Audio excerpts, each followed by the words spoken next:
Selamat sore sahabat sindonews.com, saya Hana Fauzi. Dan saya Hatim Farabi. Selama 1 jam ke depan kita akan bersama dalam talk show sepak bola Sindo on the Beach.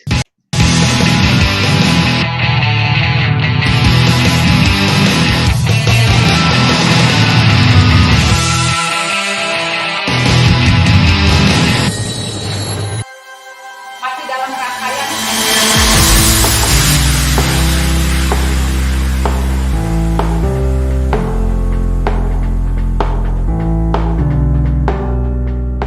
sepak bola tak lagi hanya sekadar olahraga, tapi telah bertransformasi menjadi mesin uang.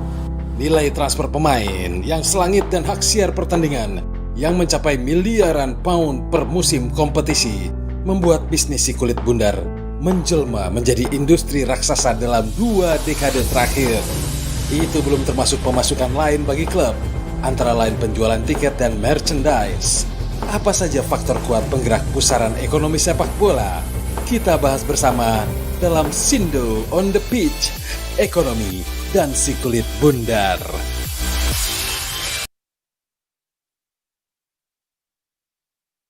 ulang tahun Sindo News yang ke-8, kita sekarang bergabung dalam Sindo on the Pitch. Terima kasih kepada para follower Sindo News yang sudah tergabung di talk show sore hari ini. Han, barusan nih sebelum saya masuk ke studio, saya baca Sindo News. Pelatih klub favorit saya nih, tahu kan? Jurgen Klopp lagi pusing nih kayaknya soal transfer pemain nih, Han. Iya. Nah, karena apa? Pasti karena bursa transfer ya, Tim. Betul, salah satunya kita tahu siapa, Han? Nah, masalahnya ini transfer kan mulai menghangat nih, Tim. Betul. Padahal musim belum selesai. Liverpool pasti. pun belum jadi juara, Tim. Ya, nah, pasti. masalahnya ada transfer yang sudah terjadi. Siapa itu, Han? Nah, itu dia. Nah, Timo ini dengan nilai yang lumayan, 54 juta pound. Itu kalau dirupiahin itu maunya berapa ya? Banyak banget. Banyak, Tim. Banyak banget. Pokoknya tak terhingga lah ya. Bisa sih Ini dihitung. nyampe nyari 1 kan triliunan wartawan ini. ekonomi, Tim. Ini nyari Harusnya 1 triliunan ini. Dan sadis, ini nilai pemain yang paling tinggi kalau kita bisa bayar pemain sampai setinggi ini. Ini pastinya, Han, pemasukan dari klub ini pasti akan luar biasa nih. Nah, ini yang akan kita bahas nih, Han. Ya, Nah, 100 tim. Nah, memang salah satu pemasukan dari klub sepak bola adalah dari nilai transfer pemain. Dan memang saat ini bahwa bisnis sepak bola itu udah jadi industri yang sangat luar biasa. Betul. Jadi kalau ngomong sepak bola susah sekali untuk memisahkan dari fulus tim. Betul. Nah, Sepakat. sekarang kita beruntung sudah tergabung dengan para narasumber yang luar biasa. Dan 3 narasumber ini kompeten di bidangnya masing-masing ya, Han, ya? Nah, betul. Siapa aja nih, Han? Sudah tergabung dengan kita via telekonferensi.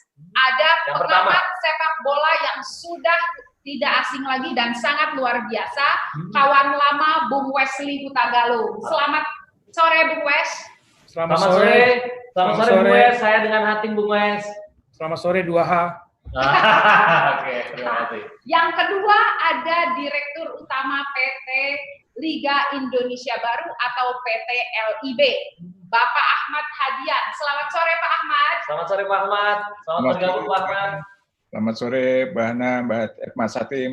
Ya. Dan yang ketiga, Han, ini menarik lagi nih. Ini nggak biasanya nih kita undang Mas Rian Kirianto. Kita panggilnya Mas Rian Kirianto, Kepala Ekonom BNI yang juga sangat paham soal sepak bola. Dan dia fanatik salah satu tim sepak bola di Liga Inggrisan. Apa ini? Kita lihat background-nya. Wah, kelihatan kan background-nya. Ya. Nah, selamat sore, Mas Rian. Halo, Selamat Mas sore. Rian. Selamat sore, Mas Mbak Hana. Rian. Pak Wesley, Pak Ahmad, selamat sore. Salam olahraga.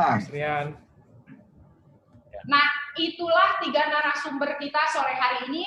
Kita jamin pasti bahasannya sangat luar biasa. Pasti. Nah, selama 1 jam ke depan kita akan bahas tuntas soal tema kita sore ini, yaitu ekonomi dan si kulit bundar. Dan buat penonton, terus saksikanlah talk show di YouTube Sindo News dan jangan lupa bertanya langsung kepada para narasumber. Karena kita juga akan membuka sesi tanya jawab nantinya plus Ini yang akan menarik lagi, kita akan berikan giveaway Tapcast BNI untuk para penanya terbaik, Han. Wah, luar biasa nih, Tim. Nah, jadi teman-teman dan para sahabat Sindo News, kita nantikan komentar-komentar terbaik dan juga pertanyaannya untuk ketiga narasumber kita. Ya. Nah, nanti kita sudah menyiapkan data-data perihal klub sepak bola terkaya di dunia. Tapi sebelum itu tahan dulu, Han. Oke, ada apa nih, Tim? Biar penasaran, ya kan, saksikan pembahasannya. Kita tunggu dulu break yang satu ini. Oke, siap.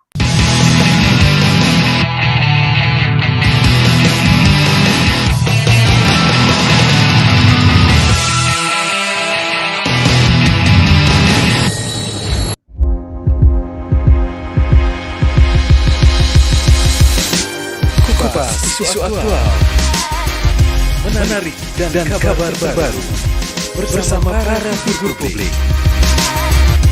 Jaga waktunya di IG Live Sindo News tanpa jarak.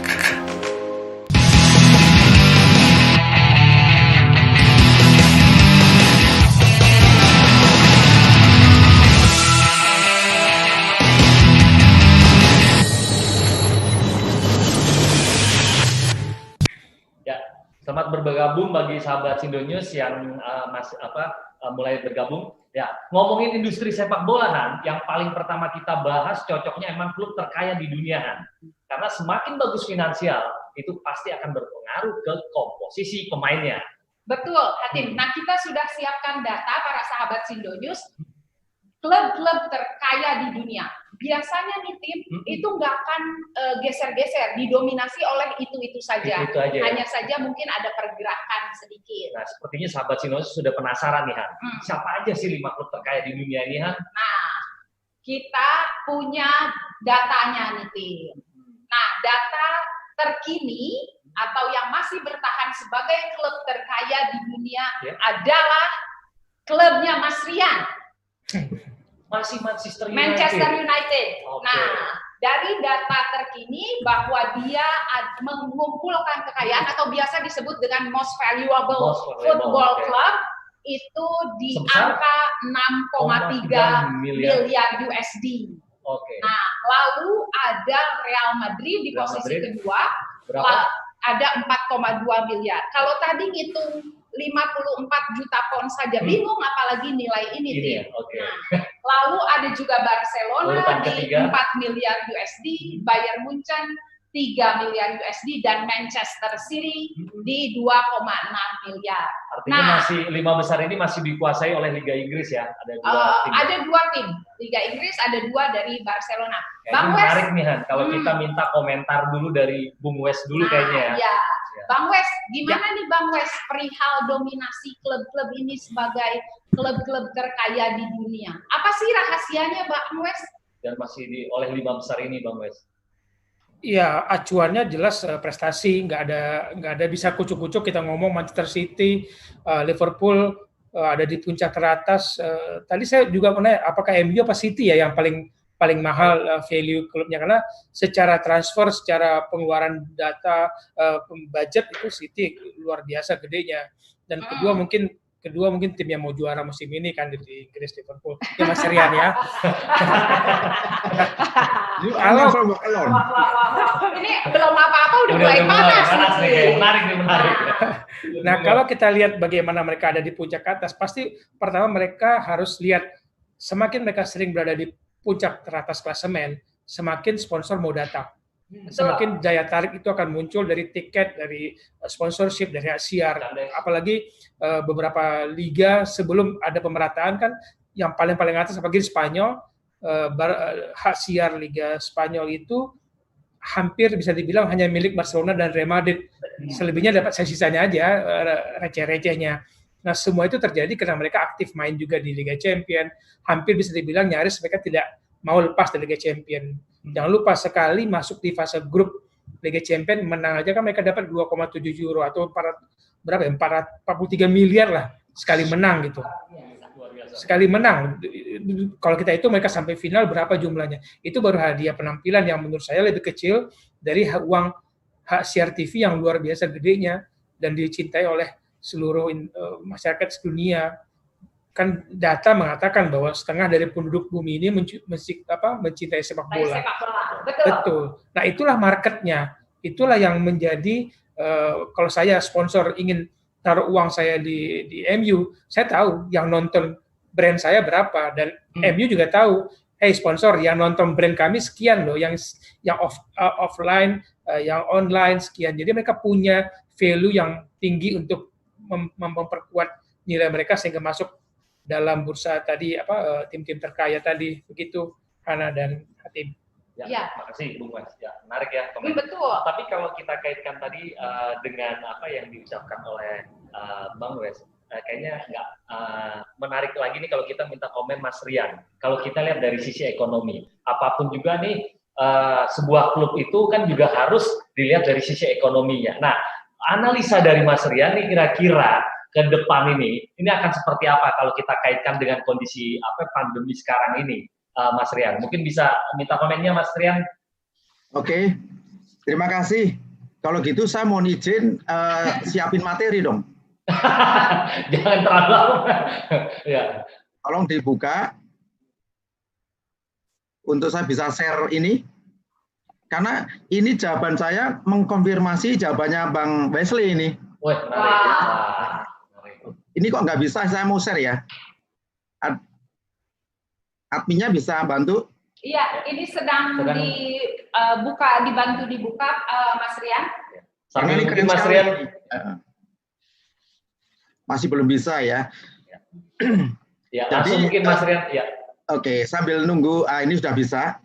Ya, terima kasih sudah dibuka. Materi saya yang mana ini tadi ya? Country performance, mudah-mudahan yang ini. Ya.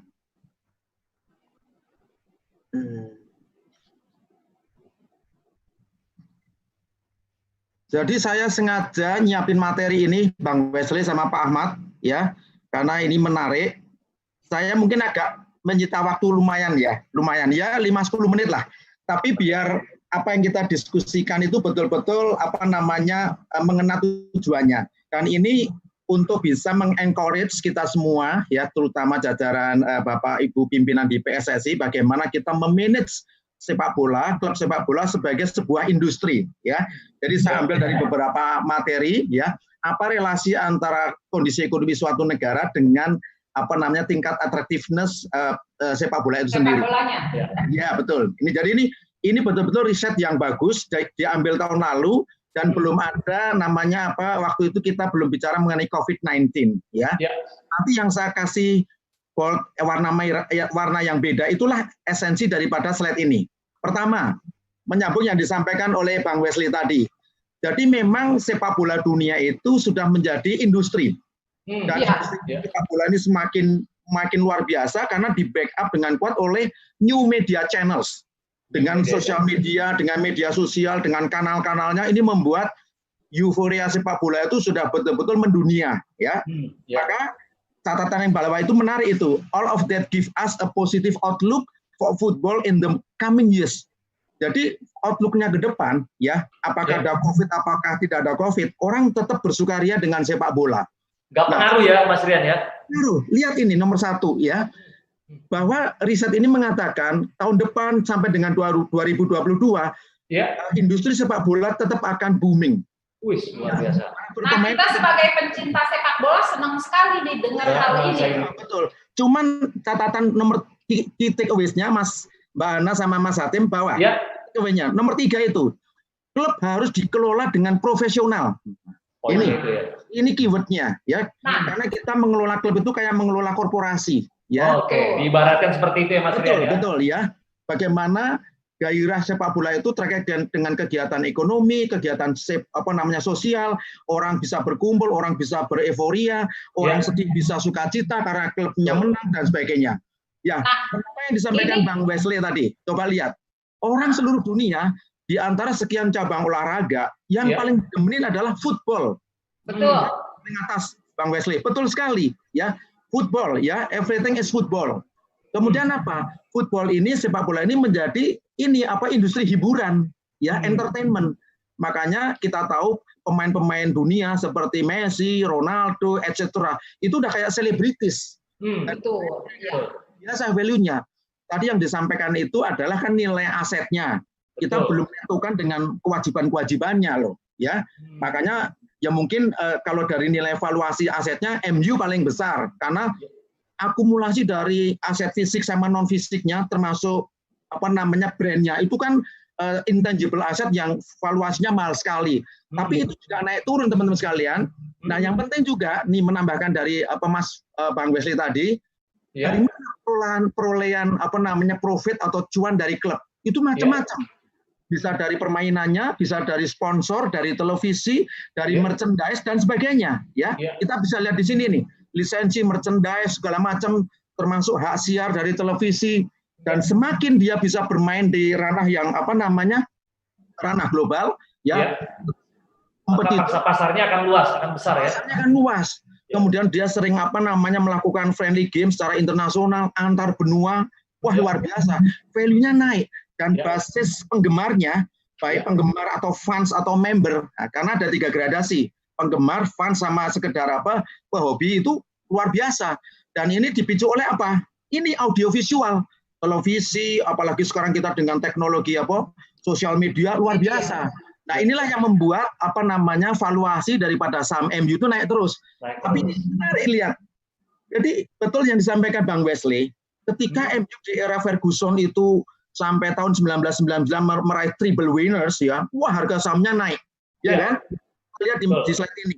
Tapi begitu Ferguson pamit, lengser ke Prabon, harga saham MU langsung anjlok. Ganti sosok sampai 4 kali juga. Orang nggak percaya. Saham MU dijual, yang valuasinya anjlok.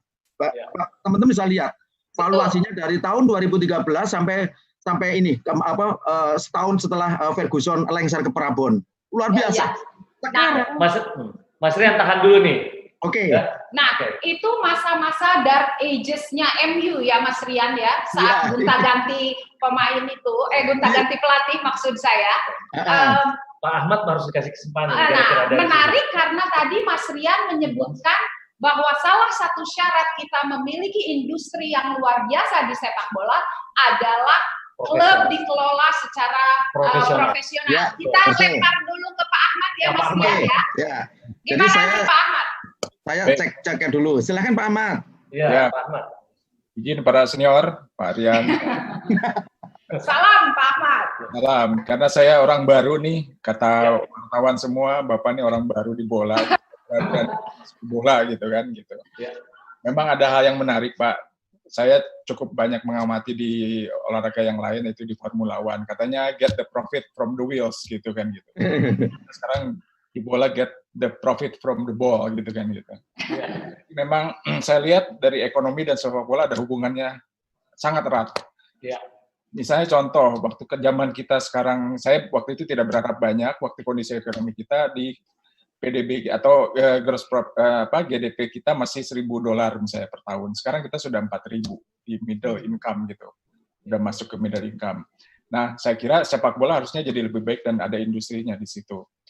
Itu juga IMF cerita bahwa prediksi ekonomi Indonesia tahun 2021 akan menjadi 10 negara ekonomi terbesar, artinya kan semakin peluang bola juga semakin besar olahraga itu. Amin. Semoga, insya Allah ya Pak. Pertumbuhan ekonomi kita 8,2%. Dan artinya, wah peluang itu untuk bisnis di bola juga besar gitu. Dan di sini ada data saya lihat bahwa Indonesia itu menduduki peringkat kedua untuk 77% yang penduduknya interest terhadap sepak bola. Itu mohon dikoreksi kalau saya salah. Dan 17% penduduknya main sepak bola paling tidak 1 kali dalam seminggu. Artinya memang sudah permainan masyarakat gitu. Dan saya kira ini peluang. Peluang berarti bukan hanya soal bisnis, tapi soal kualitas permainan gitu. Kualitas permainan ini yang kita tunggu kan dari timnas kita bisa nggak gitu. Dan timnas munculnya dari kompetisi gitu, kompetisi dari liga. Kalau liganya bagus, saya yakin timnasnya bagus. Nah, ini juga saya ditantang untuk masuk ke Liga Indonesia Baru ini, gimana sih caranya menjalankan kompetisi yang baik dan berkualitas dan enak ditonton. Menghibur. Saya melihat masih ada gap nih. Mungkin saya pribadi nih melihat gap antara masyarakat dengan bola sepertinya ada terpisah. Bola masyarakat belum masuk yang umum ya Pak. Kalau penggemar sih oke lah. Tapi yang umum, masyarakat umum tuh belum melihat bola sebagai sesuatu yang menarik, karena seharusnya kita bawa ke dalam lapangan bola masyarakat itu. Demikian pula insan-insan bola harusnya keluar masyarakat juga gitu untuk memperkenalkan diri. Ini masih masing-masing. Nah, ini saya kira waktunya kita sekarang sama-sama menggenerate gitu, bahwa di situ ada empowerment masyarakat dengan bola itu harus menjadi satu. Seperti di Brazil itu sudah menjadi mungkin di bawah agama lah gitu, levelnya agama. Saya kira itu sebentar dari saya gitu. Terima kasih. Sebuah budaya, berarti masuk menjadi sebuah budaya. Bagian lekat dari masyarakat ya, jadi satu dengan masyarakat. Ini kita kasih kesempatan ke Bung Wes juga nih kayaknya. Oh iya. Karena ada dua narasumber yang sangat menarik. Nah, kita minta tanggapan Bung Wes nih terhadap dua analisa tadi nih. Kalau dari sisi pengamat sepak bola gimana Bung Wes? Ya, saya senang dengan keterpurukan MU setelah era sepak bola. Oh, bukan begitu ya, Mas Rian, bukan ya? Bukan, salah. Tapi disitulah sepak bola itu mempunyai kekuatan branding. Yeah. Begitu gagal branding, begitu salah menempatkan sepak bola itu sebagai hiburan, sebagai sebuah harapan, sebuah permainan, hancur. Nah, United sudah harusnya menjadi sebuah brand yang luar biasa karena mewakili image dari sebuah harapan bahwa mereka bukan klub yang kaya atau seperti Man City yang mempunyai sebuah sejarah gitu ya. Mereka menjadi perwakilan dari pemberontakan, sama seperti misalkan klub Atletico bersaing dengan Real Madrid. Di sepak bola menurut saya beautiful game sudah menjadi beautiful business, bukan begitu ya Mas Rian? Jadi aspek bisnisnya luar biasa. Ada entertainment-nya ya. Iya. Orang manusia butuh hiburan. Nah, tadi Pak Ahmad mengatakan bahwa seperti di Brazil. Bagi saya di Brazil agamanya adalah sepak bola, Pak, bukan mereka sudah di atas agama. Saya 2 kali ke sana dan tahu bagaimana luar biasanya mereka hidup dengan sepak bola, bukan ke rumah-rumah ibadah, Pak. Dan itu yang membuat mereka bisa mengembangkan sepak bola. Di kita, maaf Pak, sepak bola itu adalah satu teror. Begitu ada pertandingan misalkan di satu tim, masyarakat yang tidak suka, tidak menjadi itu nutup diri menjauh. Kenapa? Mereka nggak mau jadi korban dari pertarungan. Jadi kayak teror. Kemudian sepak bola di kita adalah sebuah tanda tanya, benarkah murni olahraga atau ini sebuah permainan? Jadi posisi itu tidak bisa kita apple to apple kan dengan Brazil, bahwa kemudian sepak bola akan menjadi bisnis di Indonesia. Tolong banget, kita mau, kita ingin hidup dari situ. Tapi kemudian kita harus banyak belajar menempatkan sesungguhnya, pertanyaan saya adalah kepada kita semua, sesungguhnya di mana posisi sepak bola di negara ini? Gitu. Menarik banget ini. Ini yang harus kita renungkan, tidak hanya oleh para pencinta sepak bola, tapi juga dari Pak Ahmad juga bertugas sangat berat, dari PSSI juga, dan bagaimana klub saling bahu-membahu untuk apapun juga ternyata tadi kan yang dibilang oleh tadi 3 narasumber kita, ekonomi sepak bola itu ternyata juga bisa mendongkrak ekonomi suatu negara kan. Gimana Mas Rian? Mas Rian gimana Mas Rian? Balik lagi ke Mas Rian. Oh, saya sangat setuju, dan saya harus sekali lagi tampilkan bahan saya ini, karena biar mantap kita diskusinya. Oke, silakan. Ini lihat, mohon izin. Silakan, ini sedang dibantu. Oke. Nah, tadi kan sampai di sini, ya. Mari kita lihat, ya, teman-teman sekalian, Bang Wesley, Pak Ahmad. Jadi kondisi ekonomi di mana? Kondisi ekonomi di Inggris sekarang itu sedang babak belur. Babak belur. Ya. Tahun ini minus ya? Tahun ini minus, kurang lebih GDP-nya itu minus 7,2%. Ya. Tapi tahun depan dia akan rebound ke mendekati angka 3%. Tapi kenapa Liga Inggris masih menjadi the best competition? Ya. Padahal sekarang Inggris sedang berjuang untuk bisa menaikkan pamornya. Karena kalau kita mau tanda petik, mau kita menjadi sepak bola yang baik, yang profesional, yang jadi, ya memang kita harus belajar di suatu komunitas, di suatu ekosistem yang manajemen sepak bolanya betul-betul sudah advance, sudah profesional. Nah, kendati secara ekonomi Inggris memang sedang terpuruk dan mungkin bonus atau mungkin katakanlah reward yang diberikan kepada setiap individu pemain sehebat apapun mungkin berkurang karena nilai sponsornya berkurang dan sebagainya. Tapi ada value lain yang mereka bisa nikmati, yaitu apa? Skill football mereka nggak berkurang. Skill footballnya mereka tetap baik, terjaga dengan baik, dan brand persona itu adalah merek individu daripada setiap pemain itu dijaga dengan baik. Going forward tahun depan dan tahun berikutnya, ketika ekonomi Inggris dan beberapa negara Eropa nanti akan rebound, harga mereka sudah harga yang tinggi pada ekonomi normal. Satu lagi nih, bayangkan, inilah data beberapa negara Eropa, teman-teman sekalian, yang tahun depan itu semuanya minus, ya. Jadi Eropa itu betul-betul sudah resesi, ya. Tapi kita euforia sekarang, Mas Rian. Itu yang dikhawatirkan. Sudah ada Liga Inggris, ada Liga Itali, Liga Jerman, Liga Spanyol. Sayang Liga Perancis sudah close, ya. Ya, sudah selesai. Tapi ya, bagaimanapun Liga Eropa adalah is the most attractive competition in the world. Sepakat, Pak Rian. Kalah condro di muka untuk pemain bola itu ya mungkin harus di Eropa. Skill naturalnya memang ada di Brasil, ada di mana Puerto Rico, ada di atau di Afrika gitu ya, Costa Rica. Tapi tetap mereka untuk mengasah mentalitinya sebagai pemain profesional ya mereka harus migrasi ke kawasan Eropa. Ya untuk apa? Untuk menjadi seorang pemain yang betul-betul punya brand value yang tinggi sehingga harga individu pemain tadi akan terjaga dengan baik. Contohnya Timo Werner tadi 50 juta pound itu kan ekuivalen kurang lebih hampir 1 triliun rupiah. Hampir 1 triliun. Ya.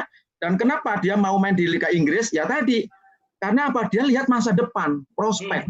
Ya, kan durasi Timo Werner itu mungkin masih bisa live katakanlah 8 sampai 15 tahun ke depan.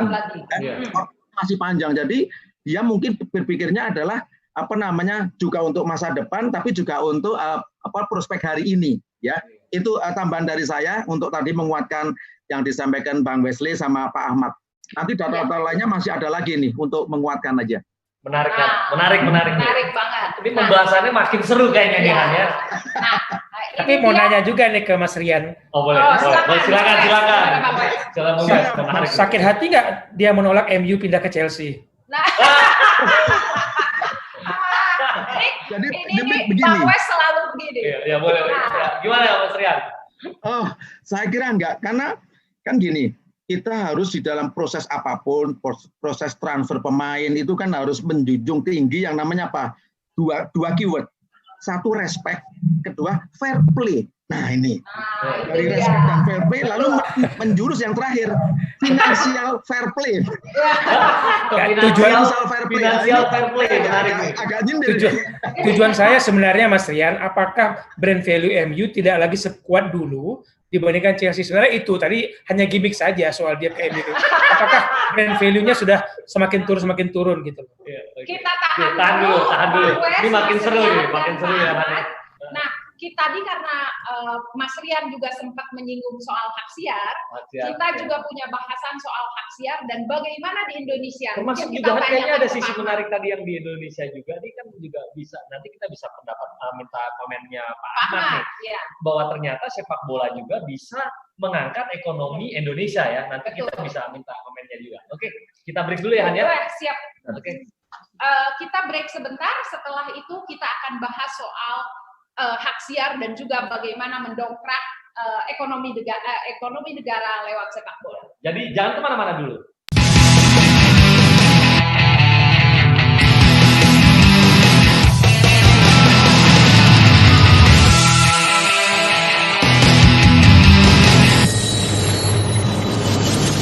Gensindo merupakan section khusus di koran Sindo dan kanal di sindonews.com yang menyajikan informasi lengkap seputar anak muda dengan tema beragam, mulai dari tren, fashion, musik, film, traveling, lifestyle hingga pendidikan. Jadi, jika ingin tahu tren terbaru anak muda kekinian, kalian harus baca rubrik Gensindo di koran Sindo setiap hari Sabtu atau di kanal Gensindo di sindonews.com. Gensindo merupakan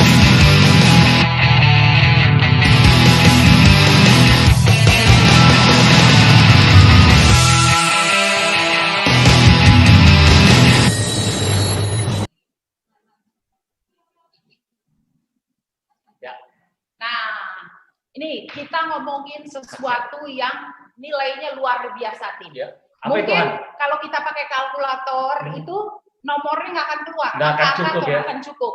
Nah, kita bahas soal hak siar. Seperti yang tadi sudah disampaikan sama Mas Rian dan disinggung juga sama Pak Ahmad dan juga Bung Wes, terkait dengan hak siar di Liga Primer. Di Liga Primer. Saya punya bocoran nih, Tim, terkait jumlah deal-dealan Liga Primer dengan beberapa sponsor hak siar. Nah, apa itu, berapa tuh? Dari untuk 3 tahun saja, Tim, dari tahun lalu 2019 sampai nanti tahun 2022 itu Liga Primer mengikat kontrak sekitar 1,6 miliar pounds dengan beberapa stasiun TV. Nah, itu mereka terikat kontrak tidak hanya dengan 1 atau 2 stasiun TV saja, tapi banyak dengan nilai kontrak yang sangat luar biasa. Ada Liga dengan Inggris Sky masih Sport, menjadi yang nomor 1 ya dari sisi hak siar ya. Betul, ada Sky Sport, ada juga dari BT Sport, dan juga ada Amazon Prime. Nah itu. Nah, bagaimana kalau kita tanyakan nih di Indonesia bagaimana kondisi hak siar nih? Menarik. Boleh kita tanyakan ke Pak Ahmad buat ya? Sebagai pembanding ya, Han ya. Ya, betul. Gimana Pak Ahmad? Ya, baik, terima kasih. Izin menyampaikan karena memang saya baru seminggu lebih, jadi memang saya baru buka-buka data juga. Jadi ada beberapa yang bisa saya sampaikan dan saya sih inginnya lebih dari apa yang kita dapatkan saat ini. Jadi sebenarnya dari kontrak-kontrak hak siar mungkin Bapak Ibu udah tahu bahwa di siapa yang pemegang hak siar di kita adalah kemarin kan ada sebuah televisi ya. Kalau untuk yang terestrial ada yang satelit, ada yang digital, ada beberapa lagi. Memang Liga 2 memang dipegang Kompas rencananya atau memang kemarin sudah, tapi keburu COVID sehingga berhenti. Ya. Jadi memang hak siarnya saya masih mendalami nilai-nilainya hampir ya, let's say lah kita sebut sekian ratus miliar lah gitu. Tapi memang saya lihat treasury dari ini harusnya lebih besar lagi gitu. Sepakat Pak. Jadi cara ngegalinya gimana? Saya lagi cari cara karena seperti permukaan gunung es aja gitu. Jadi revenue streaming itu menurut saya kalau di Indonesia dan saya kira di dunia juga sama, bukan hanya sekedar dari hak siar gitu kan, gitu. Dari biaya siar yang kita terima, tapi memang dari hal yang lain macam-macam banyak gitu, dan memang bisa menjadikan dari data manajemen, dari data atau dari big data juga bisa jadi revenue gitu. Jadi hak siar di kita memang selama ini siapa yang, kalau ini seperti bidding aja, siapa yang paling tinggi dia akan mendapatkan hak siar, kontraknya berapa lama. Ini yang saya lagi baca juga, saya belum berani ini karena memang datanya belum jelas di saya gitu kan, karena perpindahannya cukup cepat dari dirut yang lama kepada saya, dan ada beberapa dokumen yang memang harus saya gali lah di sini gitu. Intinya sih memang yang paling besar untuk PT Liga itu pendapatnya dari hak siar. Potensi masih besar. Ya? Mudah-mudahan di bawah kepemimpinan Pak Ahmad ini semakin meroket harga hak siar. Nah, kita bisa minta dari yang sekarang gitu. Gimana? Ya, kita bisa minta pendapat Bung Wes nih berdasarkan analisa Bung Wes itu dari yang tadi disebutkan oleh Mas Ahmad. Kira-kira gimana nih untuk mendongkrak Liga Indonesia ini? Kalau berkaca, ya kita nggak mungkin lah bisa secepat kilat bisa sama dengan liga-liga di Eropa, ya. Tapi setidak-tidaknya bisa membangun ekonomi Indonesia tadi.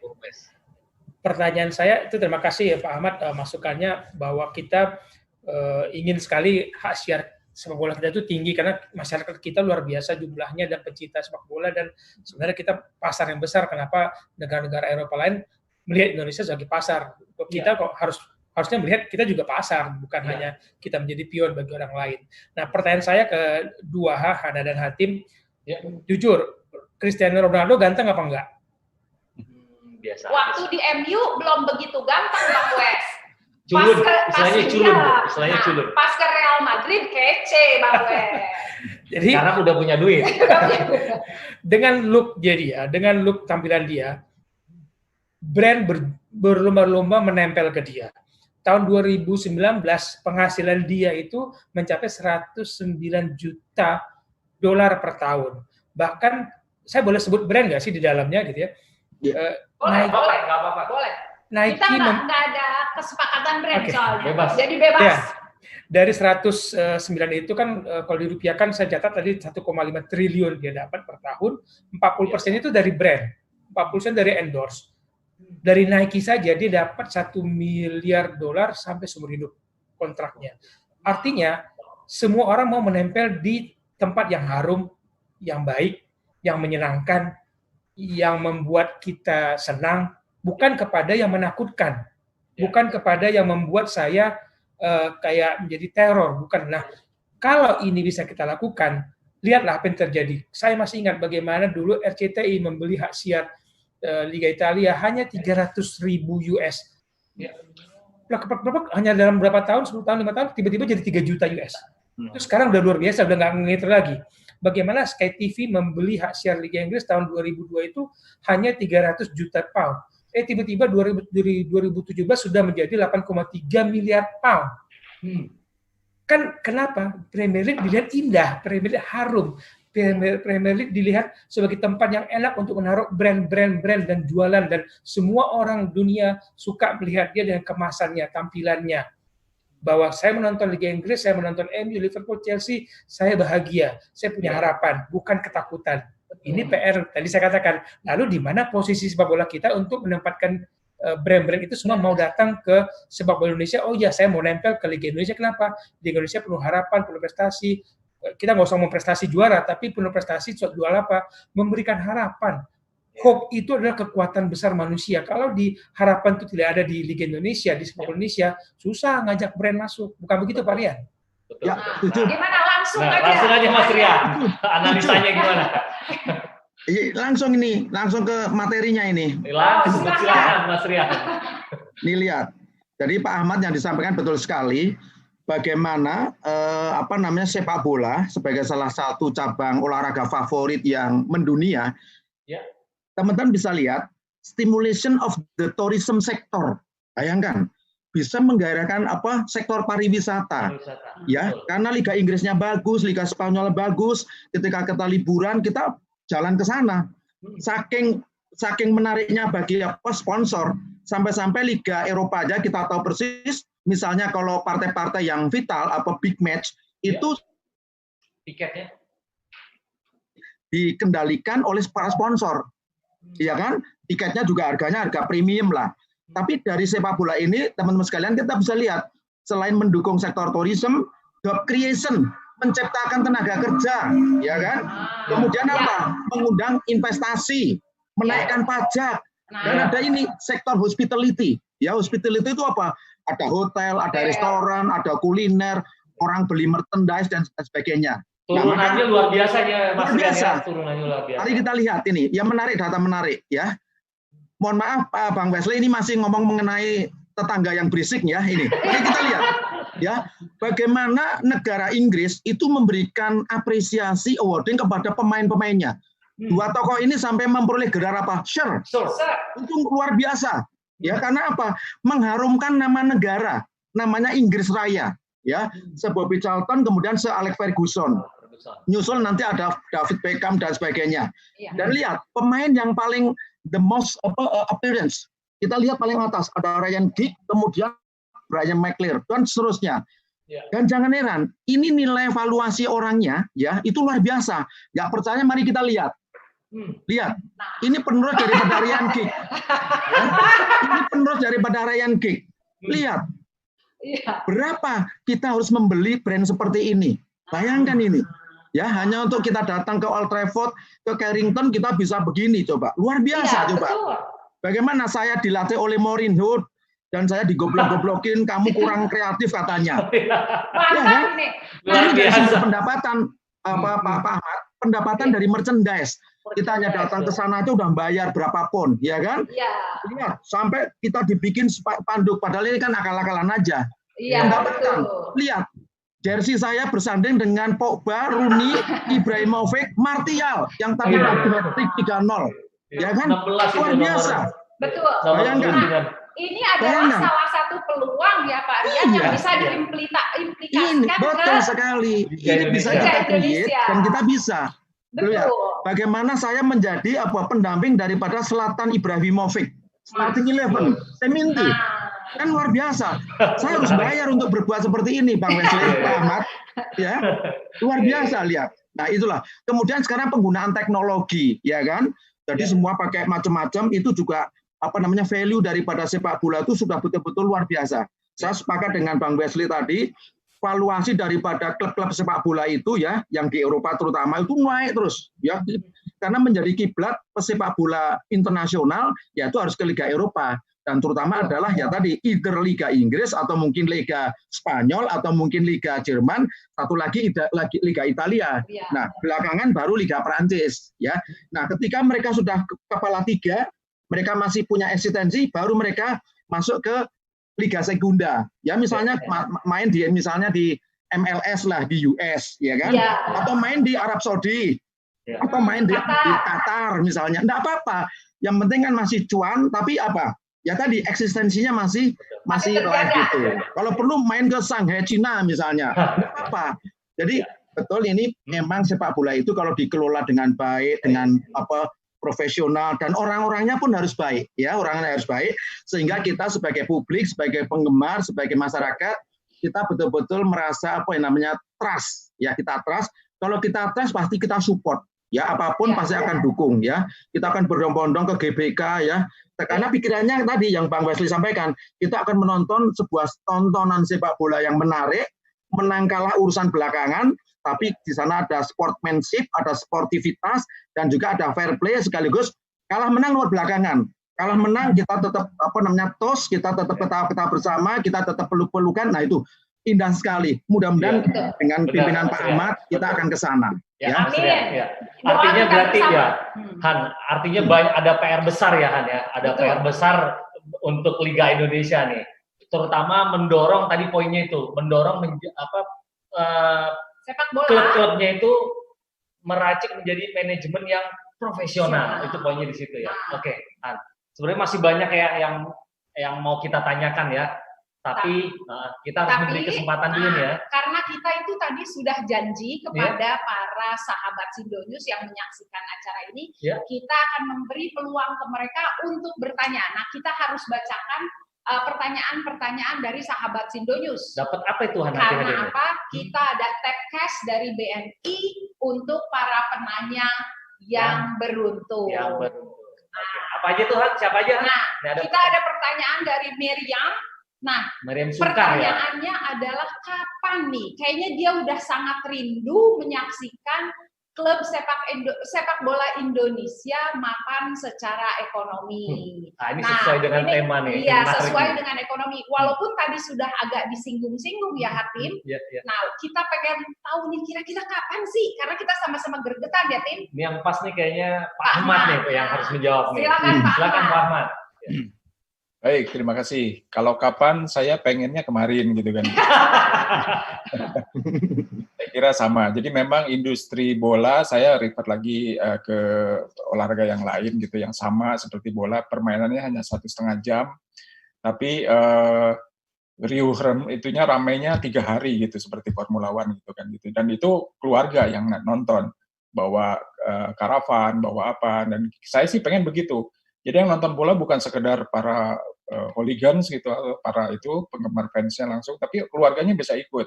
Banyak teman saya yang punya uang 1 juta, tapi nggak bisa gitu, nontonnya di mana? Ada nggak tempat yang enak gitu? Kalau perlu kita bikin kayak ada klub khusus gitu, ruangan khusus untuk itu, bisa makan sambil nonton, sambil bercanda dengan keluarga.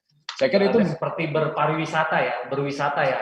Gitu. Jadi itu yang harus kita bawa masyarakat ke dalam, gimana caranya. Bukan sekedar penggemar bola saja, kita juga ingin ada generate penggemar baru gitu kan. Itu ekonomi pasti naik. Soal kapan, saya kira kita harus berpikir sama-sama, karena sebenarnya kontributor bola terhadap ekonomi itu besar. Jadi pasti kalau di situ ada uang, semuanya juga pengen ikut gitu kan ke dalam. Jadi saya sih merasa kita harusnya, mungkin se-Asia harusnya kita paling besar gitu untuk industri. Iya, betul.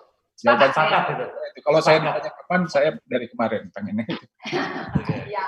Nah, ini nah, ada pertanyaan kita kedua lanjut nih. ke pertanyaan berikutnya ya, Tim ya. Ada Dwi Jayanto. Nah, ini Pak, apakah di Liga Eropa federasinya memberikan subsidi kepada setiap klub peserta seperti di Liga Indonesia? Ini pertanyaannya cocoknya ke Bung Wes nih, pengalamannya nih. Kira-kira gimana Bung Wes? Saya nggak pernah dengar ya kalau klub-klub itu disubsidi karena mereka hidup dengan cara mereka berbisnis, ada yang pakai saham, ada yang kepemilikan bersama. Kalau kita lihat beberapa klub itu berbeda-beda sedikit, tapi kalau kita kebayang ya, kalau MU disubsidi, sponsor yang dari Amerika mau datang nggak ya Mas Rian? Chevroletnya check out. Beda, karena kalau kita mau membandingkan apple to apple sepak bola di Eropa dengan di Indonesia nggak bisa. Kita masih harus ngakui, kita masih harus banyak belajar. Klub-klub kita belum bisa dikelola secara profesional. Kalau seandainya dari dulu para supporter itu mau bisa menghidupi klub, mungkin tidak perlu banyak subsidi. Jadi supporter juga menjadi elemen penting untuk menghidupi klub.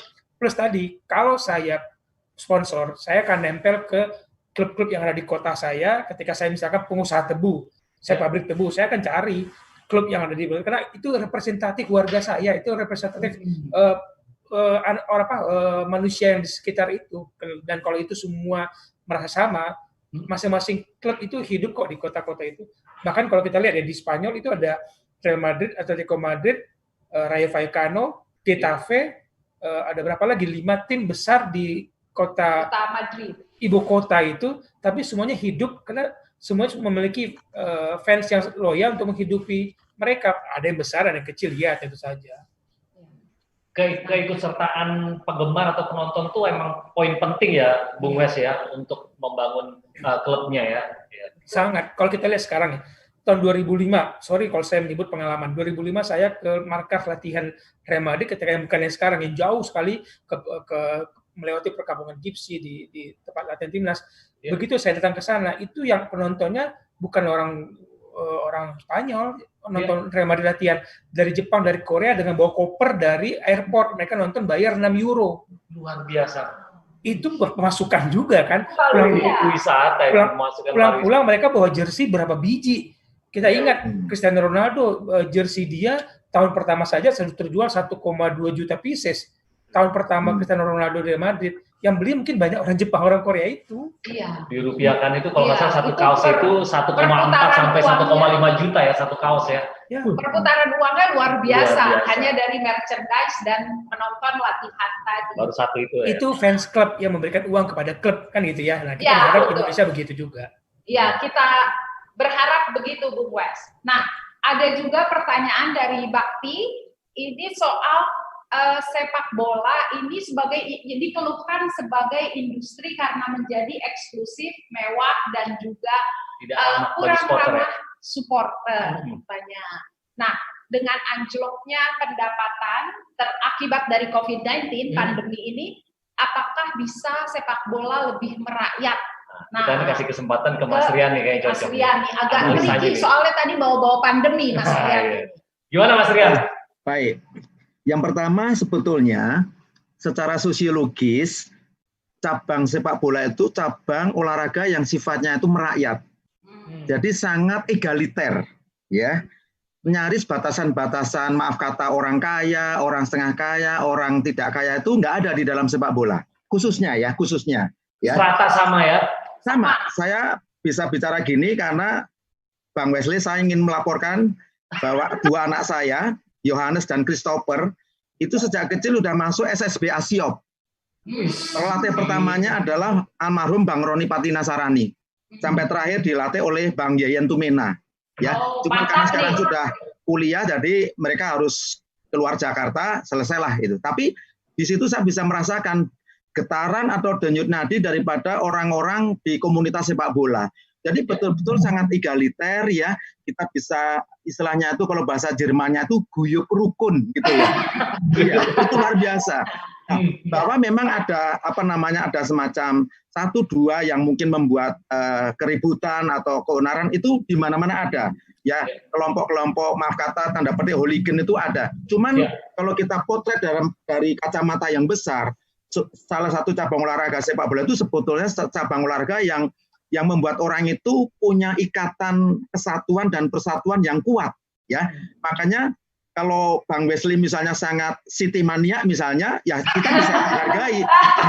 Saya misalnya kendati MU sekarang sedang terpuruk, tapi ya bagaimana karena sudah terlanjur cinta gitu. Jadi kurang lebih. Jadi saya ingin menegaskan, saya tidak, mohon maaf dengan penanya tadi, nggak sepakat kalau cabang sepak bola itu cabang olahraga yang elitis. Menurut saya enggak. Justru ketika kita secara ekonomi sedang terpuruk seperti sekarang ini, cabang yang bisa menghibur, ya, yang bisa menghibur publik masyarakat kayak menengah miskin itu sepak bola. Sepak bola. Berapa puluh ribu orang berbondong-bondong datang ke stadion, ya, ke GBK, ke Gajayana, kemudian ke mana-mana. Itu kan luar biasa. Nah, kalau itu kita menonton permainan yang indah, ya tentu kita akan keluar dari stadion itu dengan sukacita, dengan riang. Bahagia ya, Mas Rian ya. Iya, kita jadi lupa utang, kita jadi lupa kewajiban dan sebagainya. Wah, saya harus tos sama Mas Rian. Mas Hatim. Ya, sepakat. Oke. Iya. Nah, kalau ngomongin sepak bola, apalagi dengan rasa cinta mendalam seperti Mas Rian tadi terhadap MU, kayaknya nggak habis-habis nih, Tim. Betul. Tapi kita juga punya beberapa prediksi di pekan ini, di akhir pekan ini, untuk kita bahas. Kita akan bahas nih prediksi dari masing-masing nanti narasumber ya. Tapi di segmen berikutnya ya Han ya. Nah, jangan kemana-mana ya Han, karena kita masih buka juga tanya jawab untuk pemirsa ya. Dan tentu masih ada giveaway Tapcast BNI ya setelah break yang berikut ini. Oke, jangan kemana-mana.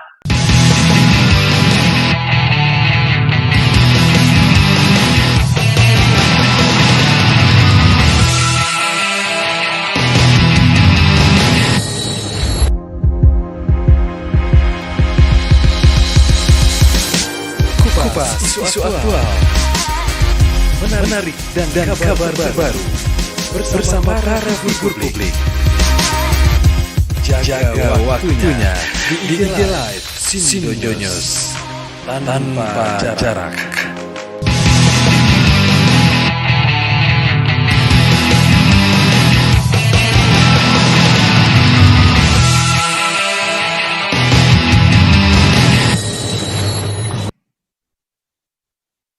Nah, Hatim, kita pertama ke Liga Primer dulu ya. Liga Inggris, tapi kita nggak usah bahas Liverpool. Liverpool tinggal selangkah lagi aja jadi juara, Tim. Jadi kita nggak perlu. Kita nggak perlu bahas itu. Kita bahas Arsenal dan satu tim yang disentil-sentil Mas Rian ke Bang West tadi. Manchester City. Nah, gimana Bang West? Analisanya Bang West untuk Arsenal versus Manchester City. Gimana prediksinya? Kenapa sih nggak ngomong Liverpool enak? Oke lah. Karena Liverpool udah habis. Bang Westi sama seperti saya nih. Ada lawan ya soal dari sini. Oke. Bagi saya apa yang diperbuat City ketika kompetisi berhenti mengejutkan sih. Karena pertama kan ketika sebelum kompetisi berhenti dia agak drop ya. Mulai turun. Tapi kemudian ketika mulai kompetisi lagi mereka gas dengan cepat. Hanya saya memang Aguero cedera, jadi saya yakin strategi Pep Guardiola itu tidak hanya bergantung kepada Aguero, tapi memang mau tidak mau Aguero adalah salah satu nyawa kehidupan tim ini kalau untuk mau bersaing terus di mencari perhatian, bukan lagi menjadi gelar, jadi mencari perhatian publik Inggris. Tapi saya mau ngasih tahu juga ke nyindir sih Mas Rian. Selama City tidak juara Liga Champion, nggak akan pernah disejajar sama MU, Pak. Ini menarik nih. Nah, menarik. Kesombongannya tidak akan pernah sampai kepada kesombongan MU karena level mencari dengan segala amunisi yang mereka keluarkan, uang yang mereka keluarkan luar biasa. Sementara Arsenal dengan keteteran-keteterannya bersama pelatih baru, saya pikir tadinya sebuah harapan ya, tapi nggak gampang masuk di tengah kompetisi dengan pemain bukan pilihan dia, dengan gaya bermain yang coba diubah oleh Arteta. Tapi ya kalau mau dibilang peruntungan, ya pasti kita melihatnya City lah. City. Nah, setelah dari Liga Inggris, kita ke Liga Spanyol, Tim. Akhir pekan ini nih, Han. Messi and the gang ini akan menjamu tim tangguh ya, Han. Atletico Madrid ya. Nah, ada pertandingan menarik antara Barcelona dengan Atletico Madrid. Kira-kira yang menarik kita kasih ke Pak Ahmad. Ke Pak Ahmad.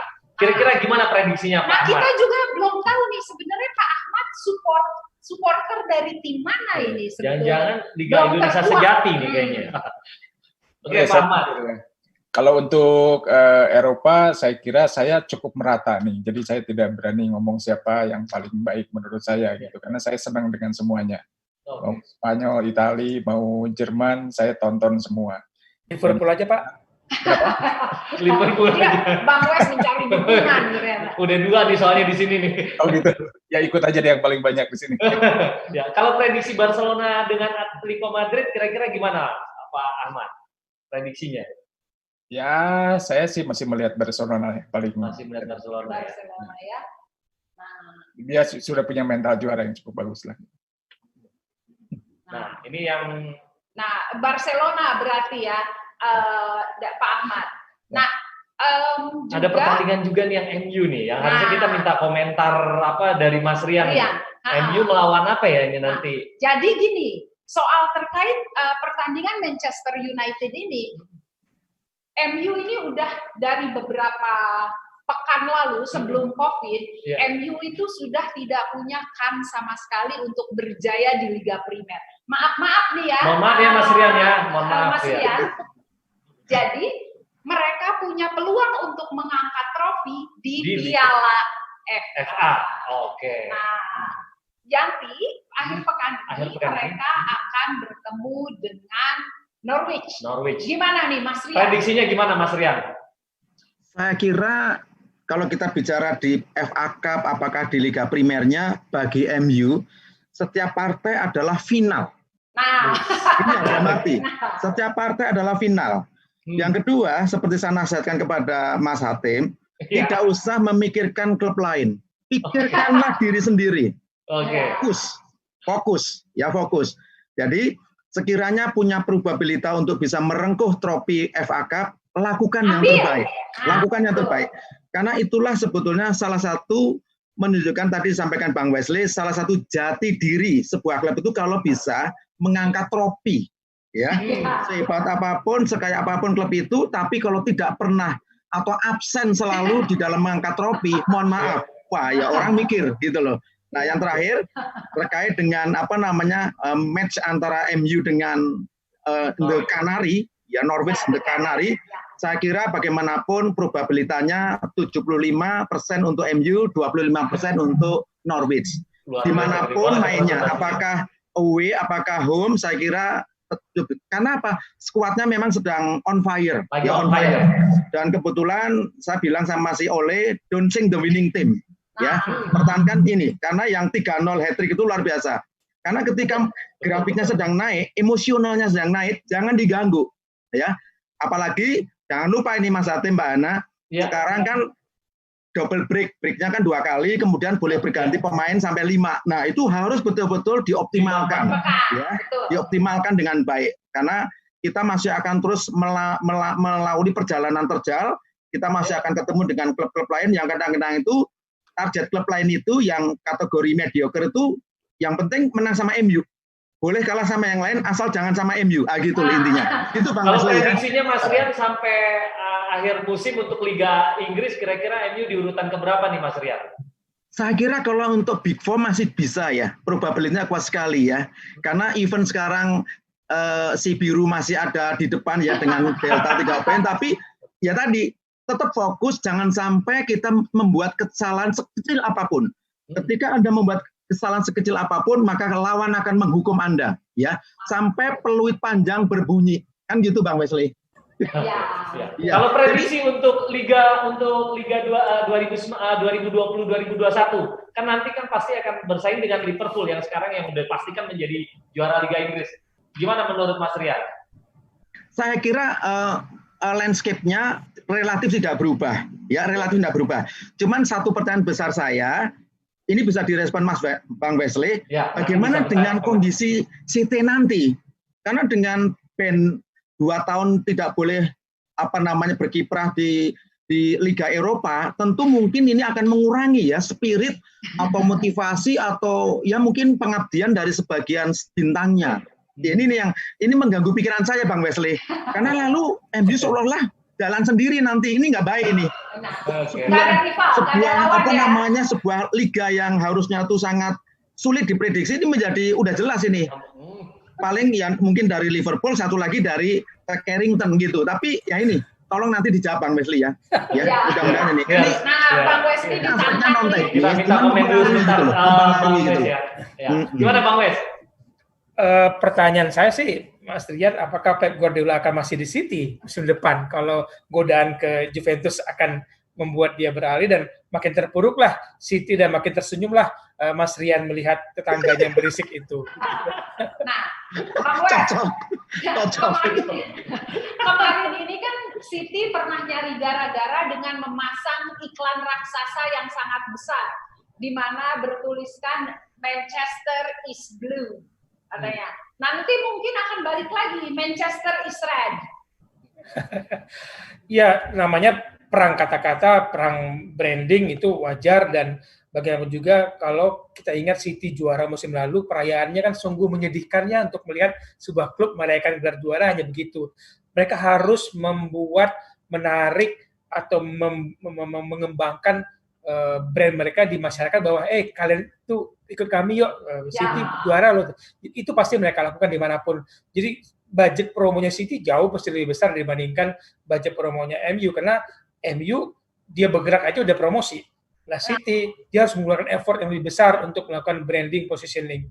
Mungkin kita banyak belajar di situ ya Pak Ahmad bahwa branding positioning di sepak bola itu harus dilakukan, nggak boleh enggak, apalagi ketika kita tidak bisa memberikan mimpi yang besar kepada masyarakat Indonesia. Kita nggak pernah lagi juara SEA Games 91, kita nggak pernah lagi kita nggak pernah juara AFF meskipun sudah 5 kali final. Lalu apa yang kita sampaikan kepada masyarakat? Makanya saya mengatakan branding positioning sepak bola kita itu membuat daya tarik, apakah fans datang, sponsor datang, begitu juga yang dilakukan oleh City. Mereka harus branding, kalau enggak mereka akan jauh kalah dari MU. Nah, gimana? Nih, Langsung kita komen, direspon, Pak Ahmad. gimana Pak Ahmad komentarnya? Menarik tadi yang disebutkan oleh Bung Wes. Masih di mute ya? Halo, di apa? Mute dulu. Gimana Pak Ahmad? Jadi natur saya kan sekarang menjadi operator, jadi harus imbang ke semua klub gitu kan, demikian juga. Jadi yang tadinya saya menggembar ini, saya kok jadi sekarang harus rata gitu, mendukung semua karena industri di sini. Jadi kembali kalau soal tadi saya dengar, saya sepakat semua gitu dengan Bung Wesley dan Pak Rian gitu bahwa kondisi industri ini ya saya lari ke industri saja gitu daripada ke klub. Karena industri ini semua harus terlibat nyata. Jadi penontonnya sudah dewasa seperti di liga-liga Eropa gitu. Tapi memang demografi juga berpengaruh gitu karena kita ini kan negara besar dan beberapa kekuatan ada di Pulau Jawa dan penonton juga besar ada di Pulau Jawa sehingga memang kita mencoba menghidupkan lah bahwa penonton di luar Pulau Jawa bisa lebih aware lagi terhadap bola kita dan memang terutama terhadap talenta-talenta muda gitu yang kita harus juga menarik dari luar Pulau Jawa gitu kan. Itu saya kira berpengaruh terhadap industri. Jadi misalnya ada klub di Kalimantan ada kiper yang jago atau ada striker yang jago, itu pasti otomatis fanatisme daerah muncul. Saya kira Eropa juga sama gitu. Jadi walaupun dia pemain MU tapi itunya berasal dari Spanyol gitu, kipernya orang Spanyol juga jadi ikut gitu kan ke sana. Jadi saya kira itu yang harus kita hidupkan Pak, bukan sekedar main yang bagus, tapi fanatisme, nasionalisme, walaupun daerah tapi tujuannya tetap nasionalisme. Saya sepakat sekali nih menarik ya, sama ya? Pak Ahmad, luar biasa. Tadi. Nah memang 3 narasumber kita ini tim kalau urusan prediksi dan analisis emang sangat luar biasa. Dan kompeten di bidangnya masing-masing. Menarik. Ya. Nah kita punya lagi sesi tanya jawab. Kita sudah ada 2 penanya. Sudah ada 2 penanya, silahkan tim. Ya, ini ada dari Rizky Asmi Ajis. Jika tanpa penonton, bagaimana cara mendapatkan pemasukan untuk klub dalam masa pandemi ini? Nah, kita tanya kayaknya ke Pak Ahmad nih yang lebih cocok nih. Nah, gimana Pak Ahmad? Ya, menarik. Jadi dalam kondisi ini hampir semua terpuruk ya, mulai liganya, mulai pemainnya, mulai broadcast-nya juga terpuruk dan ini sekarang mau bangkit dengan cara baru. Saya kira dengan cara baru, bukan new normal lagi, kita baru. Saya juga akhirnya nonton gitu pertama Bundesliga main tanpa penonton, gimana sih? Memang masih gagap kelihatannya, tapi surprise gitu, ternyata 3,8 juta penonton di streaming muncul dan itu terdata, bukan sekedar kita sekarang main rating di TV yang kita tahu ratingnya misalnya 7, 8 dan sponsor masuk. Tapi sekarang jelas gitu, pay per view itu muncul di situ. Dan kita dengan digital ini, ternyata bisa lebih, sponsor bisa lebih aware gitu, lebih korek gitu menempatkan iklannya. Dan kelihatannya di Indonesia saya kira sih harusnya lebih bagus ya gitu. Karena penonton yang ternyata contohlah satu klub di ini tidak sekedar ada di kebetulan yang tadinya misalnya contoh ada di Jakarta sekarang pada keluar kota karena memang kembali gitu ke daerah masing-masing karena tidak ada pekerjaan. Tapi nonton bola bisa dari mana saja kan. Dan itu dengan mudah. Kalau digital itu lebih banyak space-nya untuk memasang iklan, memasang promosi apapun gitu kan. Lebih terdata berarti ya Pak ya Ahmad ya, lebih terdata ya. Lebih terdata. Betul. Jadi kalau saya mau pasang tuh jelas bisnis intelijennya jalan di situ. Saya harus pasang di mana ya? Oh ternyata penonton saya lebih banyak bukan sekedar nonton di TV, tapi ternyata penonton saya ada di Kalimantan. Yang kemarin saya menyimpan aja setelah itu di iklan di Kalimantan. Saya kira begitu sih ujungnya. Betul. Nih Pak Ahmad, kebetulan sekali pertanyaan berikutnya dari Yanto. Ini menyambung tadi penjelasan Pak Ahmad terkait komitmen para sponsor di liga, di sisa kompetisi. Karena kan kompetisi belum banyak dilakukan ya Pak Ahmad ya? Nah, gimana ini? Pak Jadi gini, komitmen akan dijalankan terus, tapi memang ada pasal kahar di situ. Jadi ke pandemi ini kita kena semua pasal kahar. Jadi dari sponsor pasti akan mencoba menurunkan biayanya kan, tapi kita juga bilang ternyata ada potensi. Saya kira jangan diturunkan dong yang selama ini kita sudah janji lah. Tapi pasal ini kita bicarakan detail gitu di sini. Mereka tetap berminat. Saya melihat mereka tetap semangat untuk memberi dukungan terhadap acara liga ini. Hanya memang nilai angkanya yang akan kita utak-atik. Yang sebetulnya yang kita pikirkan bukan sekedar iklan atau apapun, yang kita pikirkan adalah pendapatan klub. Kan tidak ada penonton. Sementara pendapatan panpel daerah atau sebagai home-nya si tim itu ada pendapatannya dari tiket. Mungkin kita harus bagi juga yang selama ini kita bagi dengan kita konsolidasi di ujung misalnya gitu. Sekarang kita harus mulai bagi-bagi di awal gitu dengan tim. Saya kira gitu sih. Mungkin kita bisa tanya juga nih ke Bung Wes nih yang terkait soal sponsorship ini. Mungkin ada masukan nih Bung Wes, mungkin berdasarkan pengalaman kira-kira untuk menggait sponsorship untuk klub-klub Liga Indonesia ya untuk liga untuk musim berikutnya, Bung Wes. Iya, saya menarik yang tadi Pak Ahmad katakan bahwa penonton itu tidak hanya di stadion, tapi ada di rumah masing-masing. Jadi kalau tim di kota A, dia bisa pasang di kota B dan penontonnya banyak, si sponsor pasti akan juga berhitung, saya akan taruh placement saya di kota B gitu ya, karena begitu A bertanding, saya ketahui ternyata banyak yang nonton dan brand saya terlihat di kota B.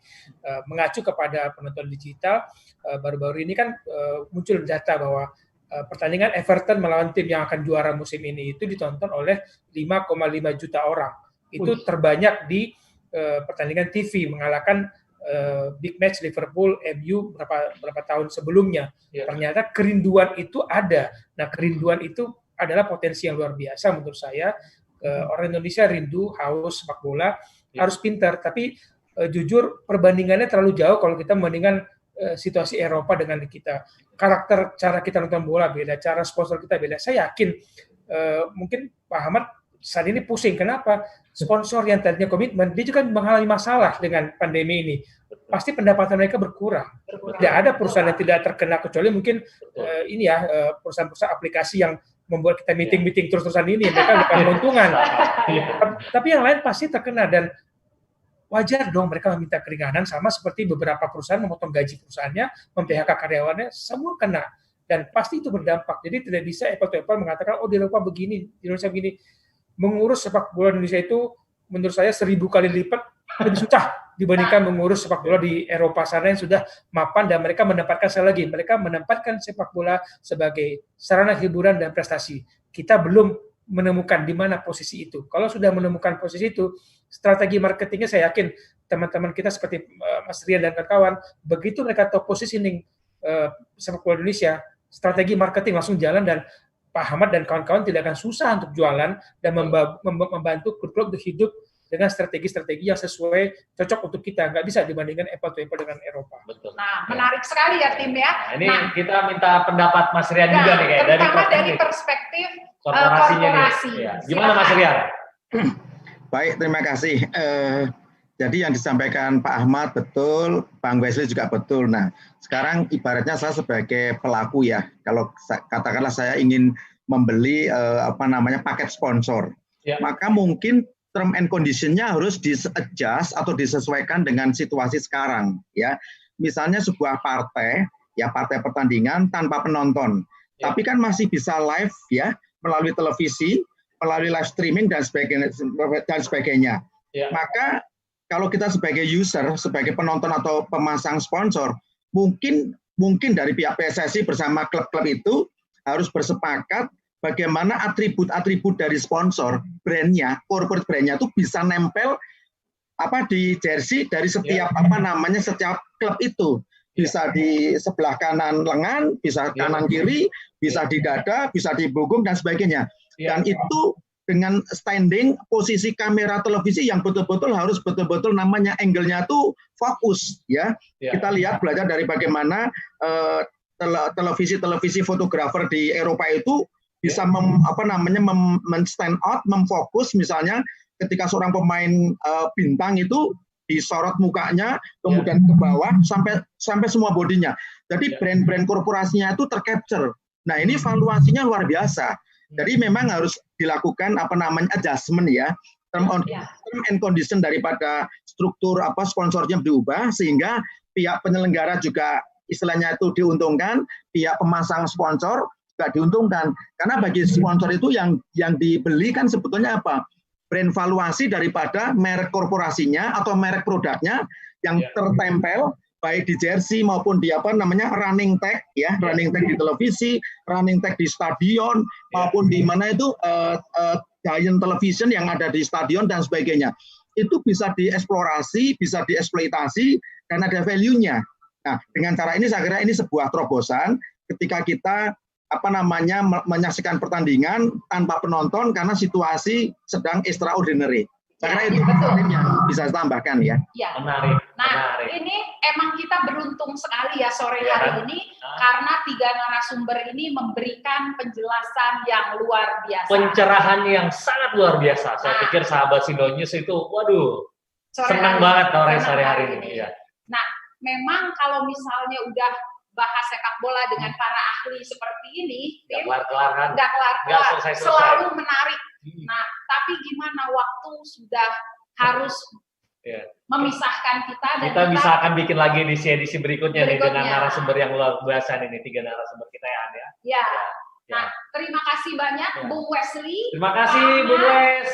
Pak Ahmad, dan Mas Rian atas waktunya hari ini. Pak Ahmad, terima kasih. Terima kasih. Pak Ahmad, Mas Rian, terima kasih. Oke, sampai ketemu lagi.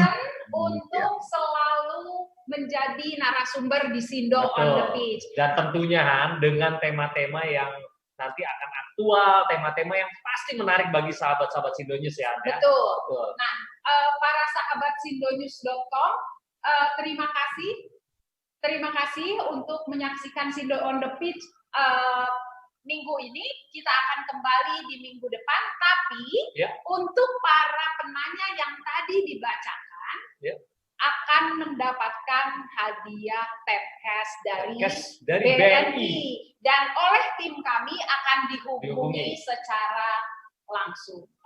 Nah, terima kasih banyak sudah menyaksikan Sindo on the Pitch. Betul. Kamis depan kita berjumpa kembali ya, Hatim. Pastinya di jam 16.30 selama 1 jam ke depannya. Betul. Dan terima kasih, saya Hana Fauzi. Dan saya Hatim Farabi. Adios.